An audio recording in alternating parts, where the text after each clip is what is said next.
Sir ನಮಸ್ಕಾರ, ಸಂತೋಷ್ ರೆಡ್ಡಿ ಅಂತ. ನಮಸ್ಕಾರ. ಈಗ ತಾನೇ ಅವರು ನೀವು ಹೇಳಿದ್ರಿ ಪಕ್ಷದ ಅಫಿಲಿಯೇಷನ್ ಹೇಳ್ಕೊಂಡು ಶುರು ಮಾಡಬೇಕು ಅಂದ್ರೆ ಅವ್ರಿಗೆ ಉತ್ತರ ಕೊಡೋಕೆ ಈಸಿ ಆಗುತ್ತೆ. ನಾನು BJP ಕಾರ್ಯಕರ್ತ.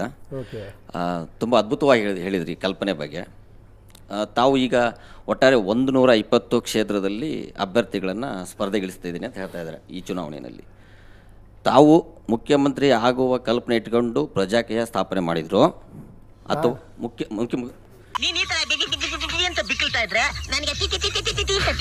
ಈ ಪಕ್ಷ ನೀವು ಸ್ಥಾಪನೆ ಮಾಡ್ಬೇಕಾರೆ ಯಾವ ಕಲ್ಪನೆ ಇಟ್ಕೊಂಡು ನೀವು ಪಕ್ಷ ಸ್ಥಾಪನೆ ಮಾಡಿದ್ರಿ? ಮುಖ್ಯಮಂತ್ರಿ ಆಗೋ ಆಸೆ ಇದೆಯಾ ಅಂತ ಒಂದು ನಿಮಿಷ ಪ್ರಶ್ನೆ ಯಾಕಂದರೆ ನೀವು ಕಲ್ಪನೆ ಮಾಡಿಕೊಂಡು ನಾನು ಮುಖ್ಯಮಂತ್ರಿ ಆಗಬೇಕು ಅಂತಲೇ ಕಲ್ಪನೆ ಇರುತ್ತೆ. ಈಗ ನಿಮ್ಮ ಪಕ್ಷದಿಂದ ಒಟ್ಟಾರೆ 120 ಕ್ಷೇತ್ರಗಳಲ್ಲಿ ಇಲ್ಲೇ ಆನ್ಸರ್ ಮಾಡ್ಬಿಡ್ತೀನಿ. ಒಂದು ನಿಮಿಷ ಪ್ರಶ್ನೆ ಕಂಪ್ಲೀಟ್ ಮಾಡ್ತೀನಿ. 120 ಕ್ಷೇತ್ರಗಳಲ್ಲಿ 4-5 ಸ್ಥಾನ ನೀವು ಗೆದ್ದರೆ ಇಲ್ಲ 2 ಗೆದ್ದರೆ ಯಾವ ಪಕ್ಷಕ್ಕೆ ನೀವು ಬೆಂಬಲ ಕೊಡ್ತೀರಾ? ಅಲ್ಲ, ಒಂದು ನಿಮಿಷ. ಬೆಂಬಲಕ್ಕೆ ಮುಂಚೆ ಒಂದು ಹೇಳಿದ್ರಿ ಮಂತ್ರಿ ಆಗಬೇಕು ಅಂತ. ನಾನು ಬಂದಿರೋದಿಲ್ಲಿ ರಾಜ ಆಗಬೇಕು ಅಂತ ಆಸೆಪಟ್ಟು, ನಾನು ರಾಜ ಅಂತ ಗೊತ್ತಿದ್ದು, ಪ್ರಜಾಪ್ರಭುತ್ವ ನಾನು ಪ್ರಜೆಯಾಗಿದ್ದರೂ ರಾಜನಾಗಿ ಬದುಕಬೇಕು ಅನ್ನೋ ಆಸೆ ಪಡ್ತೀನಿ. ನಾನು ಮಂತ್ರಿ ಆಗಬೇಕು ಅಂತ ಆಸೆ ಪಡಲ್ಲ. ಸರ್ ಅಡ್ಮಿನಿಸ್ಟ್ರೇಷನ್ ಬೇಕೇ ಬೇಕಲ್ಲ? ಹೇಳಿ, ಒಂದು ನಿಮಿಷ. ಅಡ್ಮಿನಿಸ್ಟ್ರೇಷನ್ ಇದೆ, ಅದೆಲ್ಲ ನಡೀತದೆ. ಅದಕ್ಕೆ ನೀವೊಂದು 5 ನಿಮಿಷ ಈಗ ನಾನು ಒಂದೇ ಒಂದು ನಿಮ್ಮನ್ನೆಲ್ಲ ಕೇಳ್ತೀನಿ. ನೀವು ಕ್ವಶನ್ ಕೇಳೋಕ್ಕೆ ಮುಂಚೆ ನನ್ನ ಪಕ್ಷದ ಒಂದೇ ಒಂದು ಆ್ಯಪ್ನ ಓದಿದ್ದೀರಾ? ನೀವು ನನ್ನ ವೆಬ್ಸೈಟ್ ನೋಡಿದ್ದೀರಾ? ನೋಡಿ ಒಂದು ಸ್ವಲ್ಪ ತಿಳ್ಕೊಂಡಿದ್ದೀರಾ? ಅವಾಗ ನೀವು ಮಾತಾಡೋದಕ್ಕೆ ಒಂದು ಇದಿರುತ್ತೆ. ಏನೂ ಗೊತ್ತಿಲ್ಲ ನಿಮ್ಗೆ ಆ್ಯಕ್ಚುಲಿ. ಬೇರೆಯವ್ರಿಗೆ ಬಿಡಿ, ಏನು ಗೊತ್ತಿರೋ. ನೀವೆಲ್ಲ ರಾಜಕೀಯದಲ್ಲಿ ಇರೋರು. ಅಲ್ಲ ಕೇಳಿ, ನೀವು ರಾಜಕೀಯದವರು ಒಂದು 5 ನಿಮಿಷ ನೀವು ಕೊಡ್ಬೋದು ಟೈಮು ಅಲ್ವಾ? ಯಾವ್ಯಾವುದಕ್ಕೂ ಟೈಮ್ ವೇಸ್ಟ್ ಮಾಡ್ತೀವಿ. ಒಂದು 5 ನಿಮಿಷ. ನಾನು ಎಷ್ಟೋ ವರ್ಷಗಳು ಅನಲೈಸ್ ಮಾಡಿ ತಜ್ಞರ ಜೊತೆ ಡಿಸ್ಕಸ್ ಮಾಡಿ 3 ಪೇಜ್ ಬರೆದಿರೋದು. ನಾನು ಜಾಸ್ತಿ ಏನೂ ಬರೆದಿಲ್ಲ. ದಯವಿಟ್ಟು ಒಂದು ಸತಿ ಕೇಳಿ. ಸರಿ ಇಲ್ಲ ಅಂದರೆ ನೀವು ಹೇಳಿ, ಮತ್ತೆ ತಿದ್ಕೊಳ್ಳೋಣ. ನಾವೆಲ್ಲ ಚರ್ಚೆ ಮಾಡಿ ಇದು ಮಾಡಿನೇ ಚೆನ್ನಾಗಿ ಮಾಡ್ತಾ ಹೋಗಬೇಕು. ಇಲ್ಲೇನಾಗಿದೆ, ನನ್ನ ಪಕ್ಷ ಬೇರೆ, ನಿಮ್ಮ ಪಕ್ಷ ಬೇರೆ, ಅವ್ರ ಪಕ್ಷ ಬೇರೆ, ನಿಮ್ಮನ್ನು ನಾನು ಕ್ರಿಟಿಸೈಸ್ ಮಾಡೋದೇ ನನ್ನ ಕೆಲಸ ಅನ್ನೋ ಥರ ಆಗೋಗ್ಬಿಟ್ಟಿದೆ. ಹಂಗಲ್ಲ, ನಿಮ್ಮಲ್ಲಿ ಅದ್ಭುತವಾದ ವಿಚಾರ ಇರುತ್ತೆ, ಅದರಿಂದ ನಾನು ಬೆಳಿಬೋದು, ನನ್ನಲ್ಲಿ ವಿಚಾರಗಳು ನೀವು ತೊಗೊಬೋದು.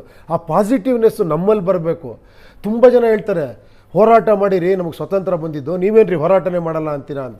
ಹೋರಾಟ ಮಾಡೋದಕ್ಕೆ ಅವಾಗೊಬ್ಬ ವಿಲನ್ ಬೇರೆ ದೇಶದವನಿದ್ದ. ಇವತ್ತು ನಮ್ಮ ಅಣ್ಣ ತಮ್ಮದ್ರು ನಮ್ಮ ಜೊತೆಲಿರೋ ಅವ್ರ ಮೇಲೆ ಏನಕ್ಕೆ ಹೋರಾಟ ಮಾಡಬೇಕು ನಾವು ಅಲ್ವಾ?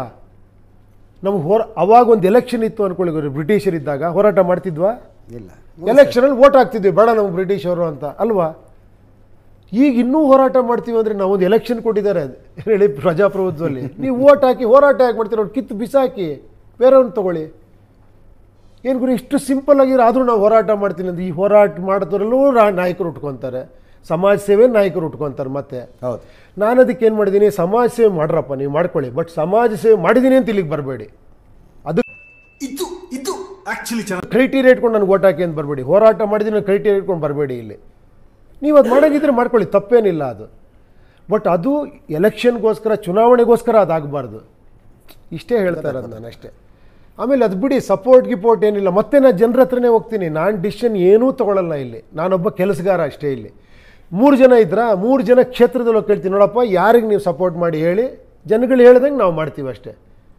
ಅರ್ಥ ಆಯ್ತಾ? ಇಲ್ಲಿ ನಾನು ಏನೂ ಮಾಡಲ್ಲ, ಇಲ್ಲಿ ನಾವೆಲ್ಲರೂ ಮಾಡ್ತೀವಿ ಅಷ್ಟೇ. ಆ ಥರ ಒಟ್ಟಾರೆ ಈ ಕಾಲಕ್ಕೆ ಸೂಕ್ತವಾದ ಯೋಚನೆ ಅಲ್ಲ ಅಂತ ಹೇಳ್ಬೇಕಾ, ಇಂಪ್ರಾಕ್ಟಿಕಲ್ ಅಂತ ಹೇಳ್ಬೇಕಾ, ನನಗೆ ಅರ್ಥ ಆಗ್ತಿಲ್ಲ. ಅಂದರೆ ಮುಂದೊಂದು ಕಾಲ ಬರ್ಬೋದು ನೀವು ಹೇಳುವಂಥದ್ದು. ಯಾಕದು ಈಗಲೇ ಬರಬಾರ್ದು? ಬಂದರೆ ಒಳ್ಳೇದಲ್ವಾ? ಮಾತು ಕೇಳ್ತಾರ? ಗೆದ್ದಿರೋ ಅಭ್ಯರ್ಥಿಗಳು ನಿಮ್ಮ ಮಾತು ಕೇಳ್ತಾರ? ಜನಗಳಿಗೆ ಫಸ್ಟ್ ಆಫ್ ಆಲ್ ಹೇಳ್ತೀನಿ ಕೇಳಿ, ನಾನು ಯಾವ ದಾರಿ ಹಾಕ್ಕೊಟ್ಟಿದ್ದೀನಿ ಅಂದರೆ ಅವ್ನು ಗೆಲ್ಲಕ್ಕೆ ಚಾನ್ಸ್ ಇಲ್ಲ. ಹೇಳ್ತೀನಿ ಕೇಳಿ ಒಂದು ನಿಮಿಷ. ಯಾಕೆ ಹೇಳ್ತೀರಿ ಗೊತ್ತಾ? ಕೇಳಿ, ಜನ ಗೆಲ್ಲೋವರೆಗೂ ಅವ್ನು ಗೆಲ್ಲಕ್ಕಾಗಲ್ಲ. ಒಂದು ತಿಳ್ಕೊಳ್ಳಿ, ನಾನು ಜನ ಗೆಲ್ಲೋದಕ್ಕೆ ಒಂದು ಸೂತ್ರ ಹುಡುಕಿರೋದು. ಕರೆಕ್ಟಾಗಿ ಹೇಳ್ತೀನಿ ಕೇಳಿ ನಿಮಗೆ. ನಾನು ಹೇಳೋದು ಏನಾದರೆ, ನಾವು ಎಷ್ಟು ಸುಳ್ಳಿನ ಪ್ರಪಂಚದಲ್ಲಿ ಇದೀವಿ ಅಂದರೆ, ಸತ್ಯ ಹೇಳಿದ್ರೆ ನಮಗೆಲ್ಲ ಒಂಥರ ಕಚ್ಗುಳಿ ಇಟ್ಟಂಗೆ ಆಗುತ್ತೆ. ನಿಜವಾಗ್ಲೂ ನಾನು ಹೇಳಿದ್ದು ಇದುವರೆಗೂ ಸಿನಿಮಾದಲ್ಲೂ ಸತ್ಯ ಅಷ್ಟೇ. ಬಟ್ ನಾವು ಸತ್ಯದಿಂದ ಹೊರಗಿರ್ತೀವಲ್ಲ, ಸತ್ಯ ಹೇಳ್ತಿದ್ದಾಗ ನಾವು ಅದನ್ನು ಕೇಳೇ ಇಲ್ಲ. ಏನೋ ಹೇಳ್ತಾರೆ ಇವನು ಅಂತ. ಕೊನೆಗೆ ನಿಮ್ಗೆ ಕರೆಕ್ಟ್ ಅನಿಸುತ್ತೆ. ಜನ ಗೆಲ್ಬೇಕು ತಾನೆ. ನಾನು ಹೇಳ್ತಿರೋದು, ಜನ ಜವಾಬ್ದಾರಿ ತೊಗೊಳಗಿರೆ ಮಾತ್ರ ಓಟ್ ಹಾಕಿ ಅಂತ ಹೇಳ್ತಾ ಇದ್ದೀನಿ. ನೀವು ಸುಮ್ಮನೆ ಓಟ್ ಹಾಕ್ಬಿಟ್ಟು ಅಜಿತ್ ಅವ್ರು ಬಂದಿವ್ರು ಪ್ರಜಾಕೀಯದಿಂದ ಇವ್ರಿಗೆ ಓಟ್ ಹಾಕಿ ಗೆಲ್ಸ್ಬಿಡಿ, ಇವರೇನೋ ಬದಲಾವಣೆ ಮಾಡ್ತಾರೆ, ದಯವಿಟ್ಟು ಹಾಕಬೇಡಿ. ನಾನು ಎಲೆಕ್ಷನ್ ಮುಂದಿನ ದಿನ ಒಂದು ಟ್ವೀಟ್ ಮಾಡ್ತೀನಿ, ನೋಡಿ ಬೇಕಾರೆ.